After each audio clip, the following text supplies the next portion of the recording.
Meditation and Spiritual Life, Swami Yatiswarananda. The Guru Cult in India. From time immemorial, the Guru or the spiritual teacher has been given the highest place of honor in India and elsewhere. The Hindu scriptures go to the length of saying that the Guru is Brahma, Vishnu, Maheshwara, nay, even the Param Brahma, the Supreme Spirit itself. Gurur Brahma Gurur Vishnu Gurur Devo Maheshwaraha Gurureva Param Brahma Tasmai Shri Gurave Namaha. Skanda Puran, Guru Gita. Most people, however, forget that this has been said from the spiritual angle and never from the physical point of view. The trouble with most spiritual seekers is that they identify themselves with their own body and personality and become devoted to a male or a female deity and remain stuck there. And if they have a spiritual teacher, they cling to the form and personality of the teacher also. This is nothing but materialism, though given a spiritual color.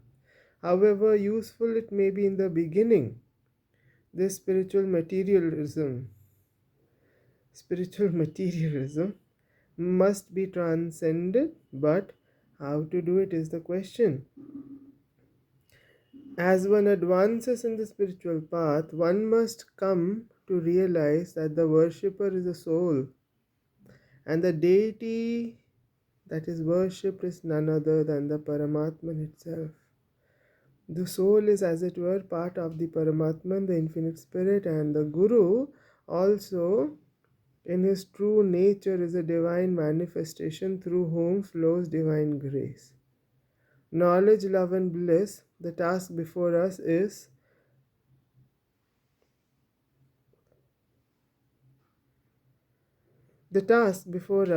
how to realize this truth that the devotee, the Ishtadevata, and the Guru are in reality manifestations of the same transcendental spirit.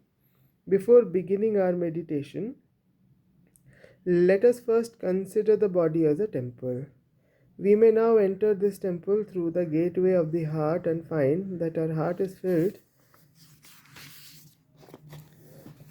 with the light and consciousness of the Jivatman, which is part of the Paramatman, the infinite light and infinite consciousness. Let us merge our body, mind, and the whole world into this infinite reality and imagine that we are like a little sphere of light and consciousness, interpenetrated and permeated by the infinite light and infinite consciousness. Since this form of meditation is beyond the reach of ordinary people, let us think that our soul puts on a pure mental body and a pure physical body, and the Paramatman takes the form of the Guru on one side and of the Ishtadevata on the other. After saluting the Guru, we should merge his personality in the Ishtadevata and meditate on him or her, repeating the Ishta mantra. The first step is Rupa Dhyana, that is, meditate on the entire luminous blissful form of the deity. The next is Guna Dhyana, that is, to meditate on the infinite good qualities of the deity like infinite purity, knowledge, love, and bliss. The third and the last stage is Swarupa Dhyana, that is, to meditate on the all-pervading consciousness of which the holy personality, the Guru, and the disciple are different manifestations. This infinite background should never be forgotten, even during the previous stages of meditation. The spiritual seeker should always remember that the idealizing of a human form and the blind worshipping of a human personality are stumbling blocks in spiritual progress and are harmful to both the disciple and the Guru. A true teacher is a free soul and would very much like to see that all his disciples stand on their own feet, realize their divine nature, and solve their individual problems, developing a cosmic outlook. If the disciple continues to cling to the Guru's personality and look up to him for help and guidance at every step, he feels the drag and regrets his inability to make them attain that spiritual strength and freedom which he himself enjoys. He will rather have one free soul as his disciple than a multitude of them following him blindly.